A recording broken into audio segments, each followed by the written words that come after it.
নমস্কার বন্ধুরা, রঙ্গিলাতে সবাইকে স্বাগত জানিয়ে আজকের পর্ব শুরু করছি। প্রথমে যেমন একটা গান শোনেন, একটি ভীষণ ভীষণ ভালো গান শোনাবো আজ। তারপর আছে ঠাকুরমার ঝুলি থেকে একটি ভালো গল্প। অবশ্যই পছন্দের গল্পও আমি নিয়ে আসি। আজকে ঠাকুরমার ঝুলি থেকে একটি গল্প, নাম নিরীহ দৈত্য, আপনাদেরকে শোনাবো। তো সাথে থাকুন। জানি না মা,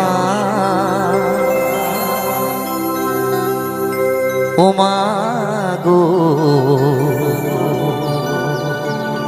তোমাকে কতটুকু খুশি করতে পেরেছি। ভুল যদি করে থাকি মা, তুমি ক্ষমা করে দিও। মনে কিছু নিও না, জানি না মা, ও মা গো, তোমাকে কতটুকু খুশি করতে পেরেছি। ভুল যদি করে থাকি মা, তুমি ক্ষমা করে দিও। মনে কিছু নিও না, জানি না মা, ও মা গো,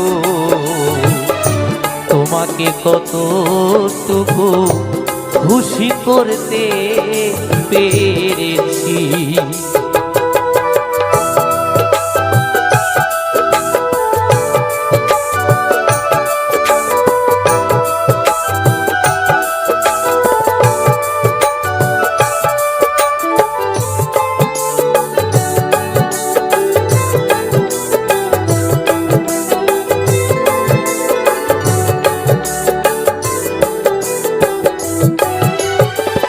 বাবাকে হারিয়েছি, সে তো বেশি দিন হয়নি,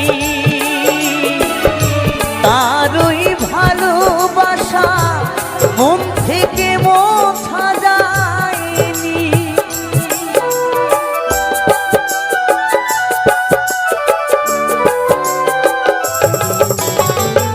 বাবাকে হারিয়েছি, সে তো বেশি দিন হয়নি, তারই ভালোবাসা মুখ থেকে মোছা যায়নি।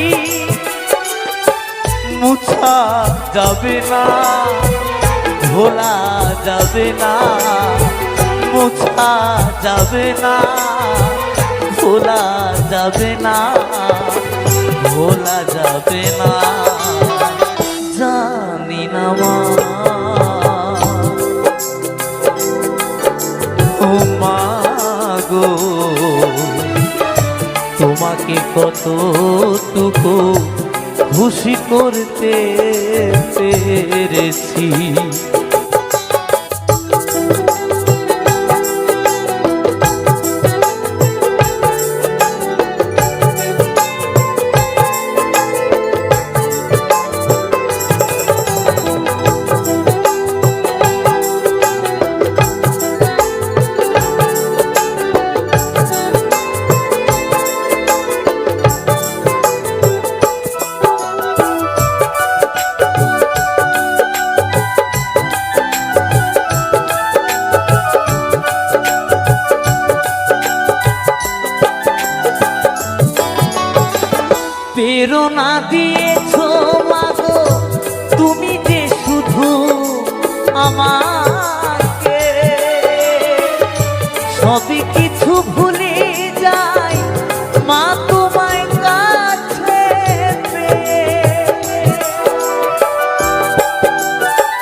প্রেরণা দিয়েছ মাগো তুমি যে শুধু আমাকে,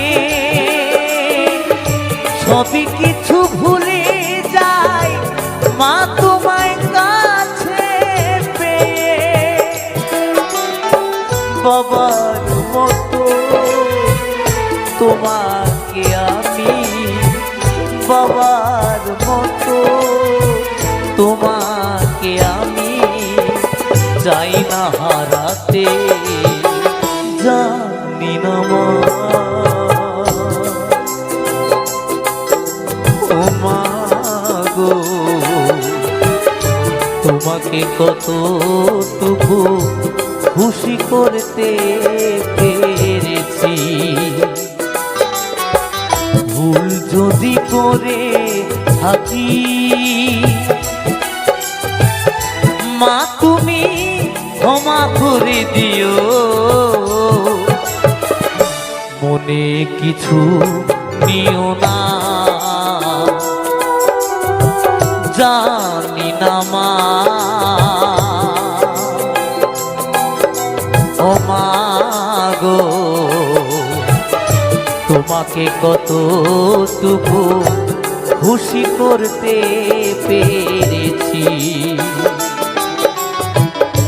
তোমাকে কতটুকু খুশি করতে পেরেছি, তোমাকে কতটুকু খুশি করতে পেরেছি, তোমাকে কতটুকু খুশি করতে পেরেছি, তোমাকে কতটুকু খুশি করতে পেরেছি।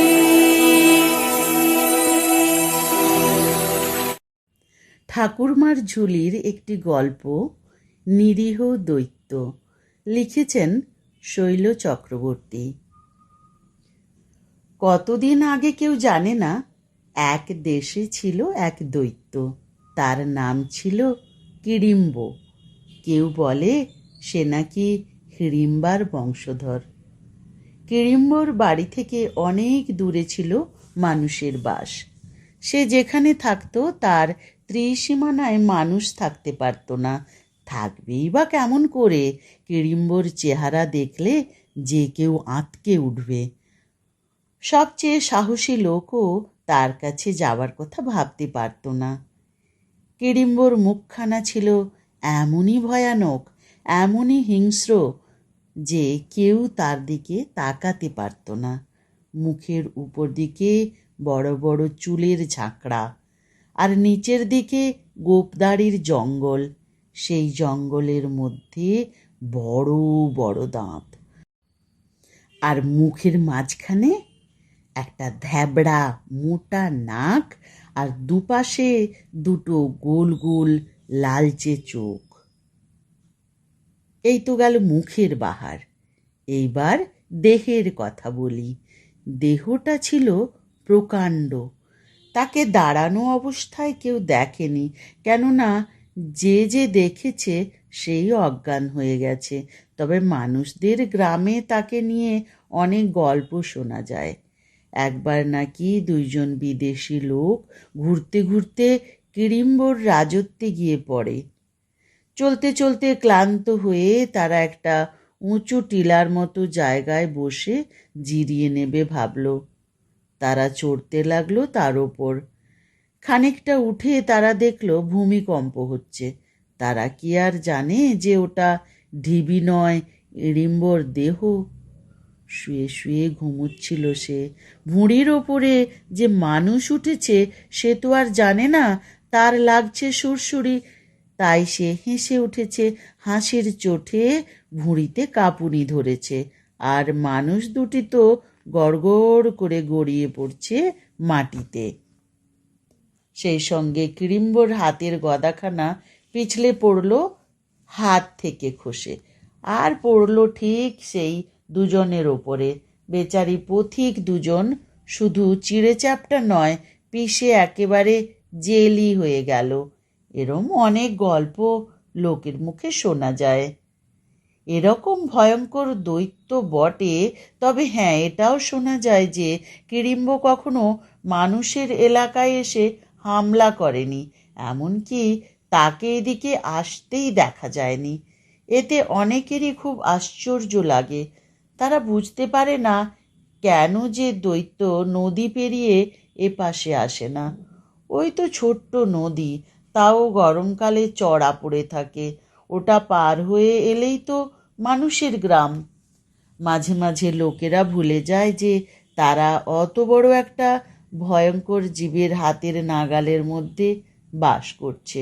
বড়রা ভয় দেখায় বাচ্চাদের কিড়িম্বর নাম করে। বুড়ি দিদিমা ঠাকুমারা ছড়া কাটে। একটি ছড়া যেমন: বসু খোকা খেয়ে নাও, দুধটুকু খেয়ে যাও, বেশি নয় শুধু এক রত্তি, কথা যদি না শোনো আসবে সে কে জানো, ওরে বাবা সেই বড় দৈত্যি। আবার ঘুম পাড়াবার ছড়াও বলতো এই রকম: রাত নিশুতি খুকু ঘুমোয়, পিদিম নিভো আগে, তারার বাতির মানিক নিয়ে রাত্রি বসে জাগে, লক্ষ্মী মেয়ে ঘুমোবে, পাড়ার লোকে জুড়ুবে, আসিস না রে কিড়িম্ব, দূর হয়ে যা চলে, আর যদি না ঘুমো বাছা, ওই দত্তি নেবে কোলে। ছোট বড় সবাই ভয় পায় কিড়িম্বকে। কেউই ওই ছোট নদী পেরিয়ে কোনো দিন ওপারে যাবার চেষ্টা করেনি। সবাই জানে নদী পেরিয়ে একটা বড় মাঠ, আর মাঠের পরে কিড়িম্বর রাজ্য। কিন্তু ওই নদী পেরিয়েছিল একটি ছেলে, তাকে নিয়ে একটা গল্প আছে, সেই গল্পই বলবো এবার। রামুকে দেখলে মনে হবে তার বয়স 15, কিন্তু সে আসলে 12 বছরের বেশি নয়। কালো কালো চেহারা, খুব ছুটতে পারে, আর লম্বা দৌড় দিয়েও সে হাঁপায় না। সেই গল্পই বলবো এবার। রামুর আছে বাবা মা আর একটি ছোট্ট বোন। এক পাল ভেড়া ছাগল আর গরু নিয়ে মাঠে মাঠে চড়ায় সে। ভোর সকালে ওদের নিয়ে বেরিয়ে পড়ে, দুপুরে ছুটে এসে দুটি ভাত খেয়ে যায়, আর ফেরে বিকেলে ভেড়া ছাগলের পাল নিয়ে। সন্ধেবেলা প্রদীপের আলোয় বই পড়তে বসে। প্রথম ভাগ ও দ্বিতীয় ভাগ তার সারা। বাংলায় বেশ গড়গড় করে পড়ে। ছোট ছোট অনেক পদ্য তার মুখস্থ। দুপুরের রোদ যখন চড়া হয় তখন রামু বসে এক মোটা গাছের ছায়ায়। চোখ রাখে ভেড়া আর ছাগলগুলোর দিকে। ওরা ভীষণ ছিটকে যায় এদিক ওদিক।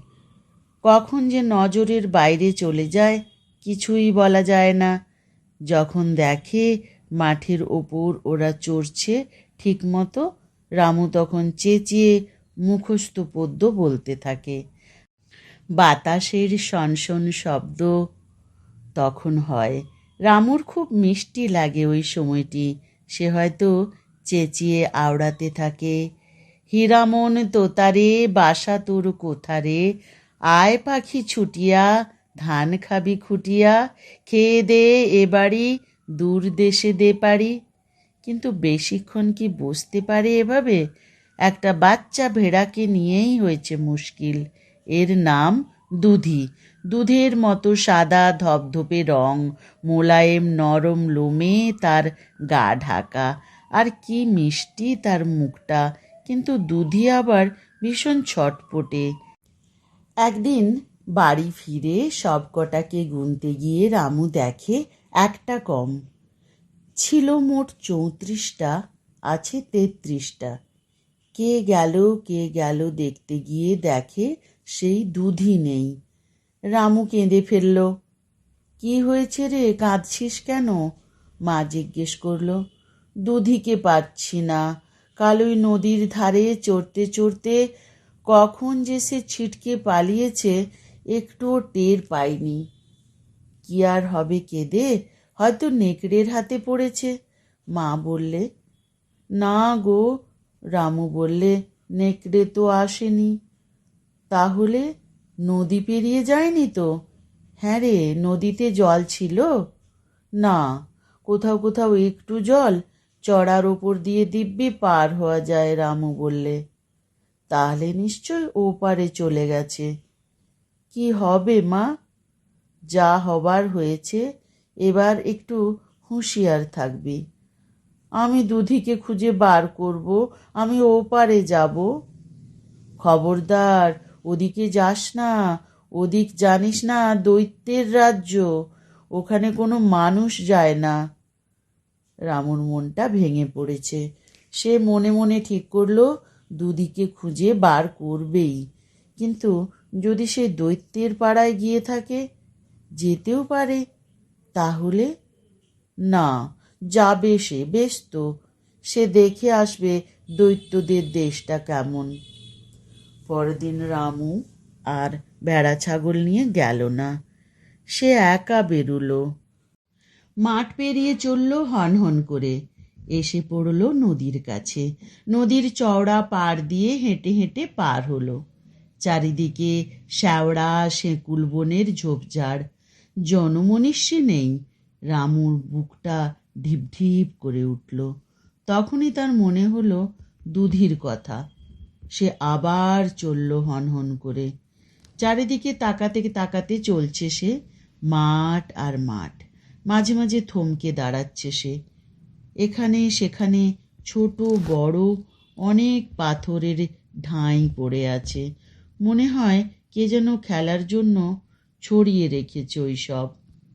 অনেক দূর গেছে। একটা পাথরের উঁচু টিলার ওপর উঠে সে দেখতে লাগলো চারিদিক। হঠাৎ তার নজরে পড়ল দূরে যেন একপাল ভেড়া চড়ছে। রামুর মনটা আনন্দে নেচে উঠল। সে ভাবল ওইখানে হয়তো পেতে পারে দুধিকে। সে ছুটল সেই দিকে। কাছে গিয়ে দেখে একটা বুড়ি, ময়লা কাপড়ে তার গা মাথা ঢাকা, হাতে একটা লম্বা লাঠি। বুড়ির সামনের দিয়ে চলেছে একপাল ভেড়া ছাগল। রামু দেখল একটা একটা করে, কালো সাদা বাদামি আবার টিপ টিপ ছোপওয়ালা নানান রঙের ভেড়া। দেখতে দেখতে এক সময় সে লাফিয়ে ওঠে, ওই তো ওই তো ওই তো আমার দুধি। সে ধরতে গেল দুধিকে। খবরদার, হাত দিবি না এদের গায়ে, হেঁকে উঠল বুড়িটা। ওটা তো আমার, রামু বলে ওঠে। একে আমি ঠিক চিনেছি, সাদা দুধ লোম আর কপালে কালো চাঁদের টিপ, এটা আমার জিনিস, আমাকে ফিরিয়ে দাও। বাহ, তোকে দেবো কেন? কর্কশ গলায় বুড়ি বললে। না, ওটা আমার, কাল দল ছেড়ে পালিয়ে এসেছে, আমি তাই ওকে নিতে এসেছি, দাও না আমার বুড়িমা। রামু মিনতি করে বলে। বুড়ির মনটা একটু নরম হলো। সে বলল, তোর সাহস তো কম নয়, তুই এখানে এসেছিস, তা বাপু আমি তো দিতে পারি না, এ আমার মনিবের জিনিস। যদি নিতে চাস তাহলে তার কাছ থেকে চেয়ে নিতে হবে। কে তোমার মনিব? রামু জিজ্ঞেস করে। দৈত্য রে, কিড়িম্ব দৈত্য, শুনিসনি তার নাম? দৈত্য? সে তো আমাকে খেয়ে ফেলবে। ভয় পেয়ে গেল রামু। হি হি করে হেসে ওঠে বুড়িটা। কই, আমাকে তো খায়নি, বললে বুড়ি। তা তোকে একটা বুদ্ধি শিখিয়ে দিতে পারি। দাও না বুড়িমা, কি শিখিয়ে দেবে? কাতর হয়ে বলল রামু। বুড়ি তখন ওর কাঁধে হাত দিয়ে বললে, তুই পারবি কি? তাবড় তাবড় কতই লোকই ওর কাছে এসেছিল, ওকে দেখেই তারা ভিড়মি খায়, সেই যে পড়ে আর ওঠে না, আর জ্ঞান ফেরে না। কেন গো? ভয়ে না করলে কিছু বলবে না তো? না, বুড়ি রামুকে অভয় দেয়। তবে সত্যি কথা বলি শোন, সাহস দেখালে সেই দৈত্য বরং খুশি হয়, তখন আর কিচ্ছু করে না সে। এ কথা কেউ জানে না, কিন্তু বুঝলি। ভরসা পেয়ে রামু খুশি হলো। লম্বা নিঃশ্বাস নিয়ে সে তার বুকটা ফুলিয়ে নিয়েছে। মনে মনেও ভয় করলে চলবে না। বুড়ির কথাগুলো সে মনে মনে জপ করতে লাগলো। পুরনো মস্ত একটা দালান ঘরের মধ্যে রামুকে ঢুকিয়ে দিয়ে বুড়ি অন্যদিকে চলে যায়। ঘরে ঢুকে রামু দেখেছে দেয়ালে বড় বড় কয়েকটা ফোকর। ওমা, ছাদটা কোথায়? ওই তো অনেক উঁচুতে। ওইদিকে দেওয়াল বেয়ে অশ্বত্থ গাছের চারা বেরিয়েছে। কিরকম একটা ভ্যাপসা গন্ধ তার নাকে এলো। হঠাৎ বাতাস কাঁপিয়ে একটা বজ্র গম্ভীর আওয়াজ এলো। কে? কে রে? কে তুই এখানে? রামু তেমনি চিৎকার করে উত্তর দিল, আমি আমি রামু। আবার গর্জন হলো। কি চাই তোর? চিৎকার করে রামু বললে, আমার ভেড়া, তাকে নিতে এসেছি। হা হা হা, সাহস আছে দেখছি পোকার মতো ছেলেটার। আমাকে দেখতে পাচ্ছিস? রামু আবছা অন্ধকারের মধ্যে ভালো করে তাকালো। দেখলো তার সামনে অনেকটা দূরে দুটো মোটা মোটা পা। উপরে তাকিয়ে দেখে প্রায় ছাদে ঠেকে আছে একটা মাথা। দুটো চোখ জল জল করছে। ওরে বাবা, শিউরে উঠল রামু। এত বড় আবার মানুষ হয়? রামুর মনে পড়ে বুড়ির কথাগুলি। ভয় পেলে চলবে না, সাহস চাই। সে প্রাণপণে চিৎকার করে বলল, আমি তোমায় ভয় করি না। আশ্চর্য, এতটুকু ছেলে আমাকে ভয় করে না, বলে কি? কিড়িম্ব অবাক হয়। সে মাথাটা নিচু করে বললে, এই দেখ, ভালো করে চেয়ে দেখ, আমাকে দেখতে পেয়েছিস? রামু চেঁচিয়ে বললে, দেখেছি। এইবার ভয় পাচ্ছে না? গর্জন করে ওঠে দৈত্য। না, তোমাকে আমি ভয় করি না। বাস রে, এ আবার কি মানুষের পো, ভাবছে কিড়িম্ব। এমন তো দেখিনি। যাই হোক, একটু কথা বলে দেখা যাক, তারপর আরো ভয় দেখাবে। দৈত্য এবার দেওয়ালের ফোকর থেকে একটা পাথর সরিয়ে নিল। তখন ঘরে অনেকটা আলো এলো, আর সেই আলোতে কিড়িম্বকে আরো ভয়ঙ্কর দেখতে হলো। তুই আমার রাজ্যে এসেছিস কেন? এই তো বললুম, দুধিকে নিতে, চেঁচিয়ে বলল রামু। দুধি? সে আবার কে? আমার ভেড়া, তোমার ভেড়ার দলে আছে। ভেড়া? হা হা হা, অট্টহাসিতে দৈত্য যেন ফেটে পড়ছে। রামুর মনে হলো যেন ঘরের মধ্যে ক্রমাগত বাজ পড়ছিল। দুটো কান সে দুটো হাতে চাপল। সে চিৎকার করে বলল, অত জোরে হাসছো কেন? এবার কিড়িম্ব অবাক হবার পালা। এরকম মানুষ তো দেখিনি কোনোদিন। যাই হোক, সে ভাবল আরও একবার ভয় দেখাবার চেষ্টা করতে হবে। সে একটা হাত দিয়ে রামুর কোমরটা সাপটে ধরে শূন্যে তুলে নিল। এইবার ফেলে দি। তাতেও জ্ঞান হারাচ্ছিস না। তারপর রামুকে বসালো তার কাঁধে। রামুর ভয় হচ্ছিল যদি পড়ে যায়, কিন্তু তার নাকে একটা দুর্গন্ধ লাগলো। সে বলে ফেলল, তোমার গায়ে বিচ্ছিরি গন্ধ, তুমি বুঝি চান টান করো না? না। দৈত্যরা কি চান করে? আমিও করি না, কেবল বৃষ্টির সময় ভিজে গা ধুয়ে ফেলি। কিড়িম্ব বলল। তুমি দাঁত মাজো না? না, আমরা ওসব জানি না, বলল কিড়িম্ব। এ মা, দাঁতে পোকা হবে যে। আচ্ছা, তোমার কি কেউ নেই? না। বলেই দৈত্যর যেন কি হলো, সে রামুকে নামিয়ে দিল মাটিতে, নিজেও বসল। তারপর মাথা নিচু করে রামুর দিকে তাকিয়ে রইল। রামু অবাক হয়ে ভাবছে দৈত্যের দিকে, এ কি কাণ্ড! সে কি তাকে খেয়ে ফেলবে? দৈত্য গলাটা অনেক নরম করে বলল, দেখো রামু, আমি কখনো জীবন্ত মানুষের সঙ্গে কথা বলিনি, বুঝতে পারছো? কার সঙ্গেই বা বলবো? আমাকে দেখেই তো তারা অজ্ঞান হয়ে যায়, তারপর আর গান জ্ঞান হয় না। তোমাকেই শুধু পেলুম। হ্যাঁ, সাহসী একজন। তুমি লোককে ভয় দেখাও কেন? রামু জিজ্ঞেস করে। না, আমায় দেখেই তারা ভয় পায়। আমি কি করব? তোমরা মানুষকে মেরে খাও কেন? তাই তো লোক ভয় পায়। দেখো রামু, তোমায় এবার সত্যি কথা বলছি। কিরিম্ব বলতে থাকে, শোনো, আমায় কেউ চেনে না, আমি মোটেই হিংস্র নই। সেইটাই তো হচ্ছে আমার স্বভাবের দোষ। আমার বাবা ছিল অতি ভয়ঙ্কর, যেমন দৈত্যরা হয়ে থাকে। এই বাড়ির চারিদিকে দেখবে কত কঙ্কাল ছড়িয়ে পড়ে আছে, কত লোক এসে প্রাণ দিয়েছে, কত রাজ্য এসেছে, সৈন্য সামন্ত এসেছে যুদ্ধ করতে। বাবার সঙ্গে কেউ পারেনি, হেরে গিয়ে সবাই মরেছে। তুমি যুদ্ধ করতে পারো? রামু জিজ্ঞেস করে। হায় হায়, তাই যদি পারতুম। আমার গদা আছে, কিন্তু সেটি তুলে কাউকে মারতে পারি না। এইটিই তো আমার দুঃখ।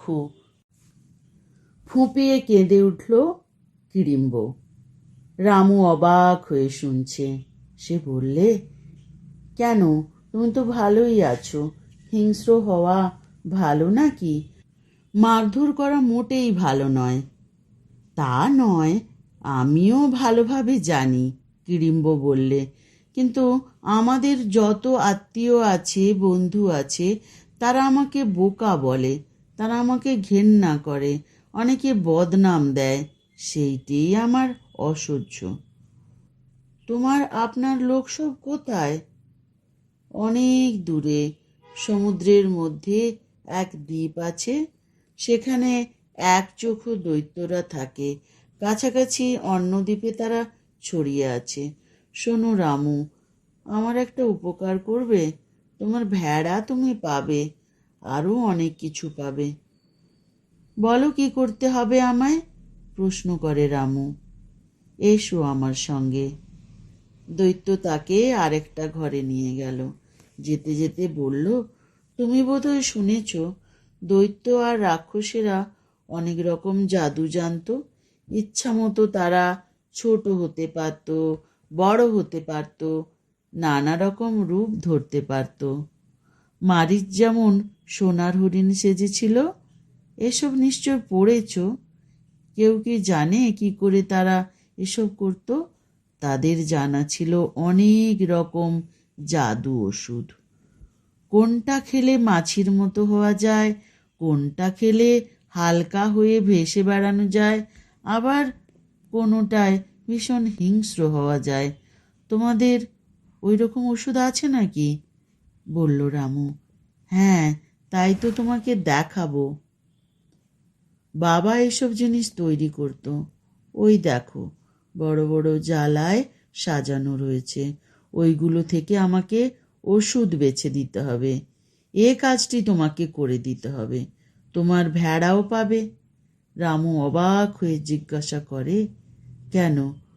তুমি নিজেই তো নিয়ে খেতে পারো, আমায় দিতে হবে কেন? আহা, আমি বুঝবো কেমন করে?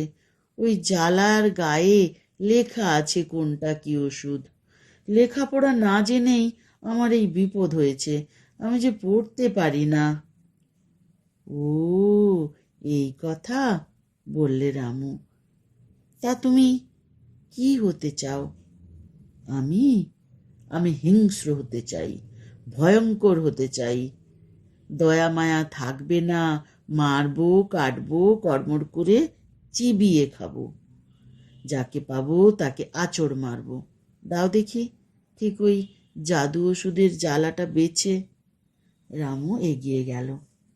সত্যিই সে দেখল বড় বড় নানা গড়নের জালার গায়ে একটা একটা লেবেল লাগানো। তাতে লেখা আছে নানা রকম ওষুধের নাম। সে দেখল একটায় আছে অতি হিংস্র পাচন, একটায় সুক্ষতি জারক, আর একটায় লঘু জারক রস, এমনি আরও কত। সর্প হবার, বৃক্ষ হবার, মাছি হবার, নারী হবার, কত রকম ওষুধের জ্বালা। রামু ভাবল দৈত্য যা চাইছে সেটা হচ্ছে অতি হিংস্র পাচন। এটা পড়তে তার 1 মিনিটও লাগলো না, কিন্তু সেটা দিতে যাবে এমন সময় হঠাৎ একটা কথা তার মনে পড়ে গেল। সর্বনাশ, ও যদি হিংস্র হয়ে ওঠে তাহলে আমারই তো বিপদ, সবার আগে আমাকেই তো খেয়ে ফেলবে। কি ভাবছো কি? দৈত্য জিজ্ঞাসা করে। বুদ্ধিমান রামু চটপট উত্তর দিল, ভাবছিলাম তুমি খাবে কি করে। এর জন্য ভাব নাকি? তুমি দেখিয়ে দাও কোন জ্বালাটা, তাহলেই হবে। রামু একটা একটা জ্বালা ধরে টান দিল। তার গায়ে লেখা আছে লঘু বায়ুরস। মনে মনে সে ভাবছে, এই জ্বালাটা দেওয়া যাক, বেশ মজা হবে। কিরিম্ব 1 মুহূর্ত দেরি না করে জ্বালাটা ধরে শূন্যে তুলে ঢক ঢক করে সবটা খেয়ে ফেলল। রামু ওর দিকে তাকিয়ে আছে। কিছুক্ষণ কাটল। তারপর ওই বিরাট শরীর কয়েকবার ঝাঁকানি দিয়ে উঠল। তারপর সে উঠতে লাগলো মাটি ছেড়ে ওপর দিকে, যেমন গ্যাস ভরা বেলুন ওড়ে তেমনি। চিৎকার করে সে বলে উঠল, আমি যে হালকা হয়ে যাচ্ছি। ছাদে লাগতেই ছাদ হুড়মুড় করে ভেঙে ঝরঝরিয়ে পড়ল ইট কাঠ পাথর। শূন্যে উঠতে উঠতে কিরিম্ব বলছে, এ কি করলে রামু? তুমি আমায় ভুল ওষুধ খাইয়েছ, ভুল ওষুধ। বেশিক্ষণ লাগলো না, এক দমকা হাওয়া। সেই হাওয়ায় ফানুসের মতো দৈত্য ভাসতে লাগলো শূন্যে। ভেসে ভেসে কোন দিকে সে উড়ে গেল রামুর আর নজরে পড়ল না। রামু তার ভেড়াটিকে বগলদাবা করে আর মোহরের ঘোড়াটি মাথায় করে বাড়ির দিকে হাঁটা দিল। যখন বাড়ি পৌঁছল তখন সন্ধে হয়। রামুকে দেখে মা আর বোনেরা খুব খুশি হলো। রামু বলল, মাদুর পেতে সবাই বসো, আগে দুধিকে খেতে দিই। তারপর সারা রাত্রি ধরে গল্প বলতে লাগলো তার সারা দিনের কাহিনী। মা বলল, দেখলি তো বাবা, লেখাপড়া জানার কত দাম। তুই পড়তে পারলি বলেই তো না মাথায় বুদ্ধি এলো। ছোট বোন বলল, আর সাহসটা বুঝি কিছু নয়? দাদা যদি ভয়ে অজ্ঞান হয়ে যেত তাহলে? দাদা, তুই কি করে এই প্রকাণ্ড দৈত্যের সঙ্গে কথা বললি রে? তোর ভয় করলো না? মা বললে, ঠিক বলেছিস মিনু, রামুর সাহস দেখেই তো দৈত্য তার মনের কথা বলল। কই, আর কাউকে তো সে তার মনের কথা বলেনি। রামু পরদিন সকালে উঠে দেখে আকাশে অনেক মেঘ জমেছে। মেঘগুলি দক্ষিণ থেকে উত্তর দিকে ভেসে যাচ্ছে। হঠাৎ একটা গমগমে আওয়াজ কানে এলো। কে যেন মেঘের ভেতর থেকে কথা বলছে। রামু, তুমি ভালোই করেছো। এই দেখো আমি কেমন ভেসে ভেসে যাচ্ছি। এখন কত দেশ বিদেশ, নদ নদী, সমুদ্র পাহাড় পর্বত, বন উপবন, নগর শহর দেখতে দেখতে যাব। কথাগুলো মিলিয়ে গেল। এরপর কত সময় রামু যখন আকাশে মেঘ দেখে, নানা চেহারার মেঘ, কোনোটা হাতির মতো, কোনোটা যেন মন্দির, কোনোটা যেন সিংহ, আবার কোনোটা বা বিরাট দৈত্যের মতো। দৈত্যের চেহারা মেঘের মধ্যে দেখলেই রামুর মনে পড়ে যায় কিরিম্ব দৈত্যের কথা। সে যেন কেবল শূন্যে ভেসে ভেসে বেড়াচ্ছে। গল্পটি এখানেই শেষ হলো। কেমন লাগলো অবশ্যই কমেন্ট বক্সে কমেন্ট করতে ভুলবেন না। ভালো থাকবেন।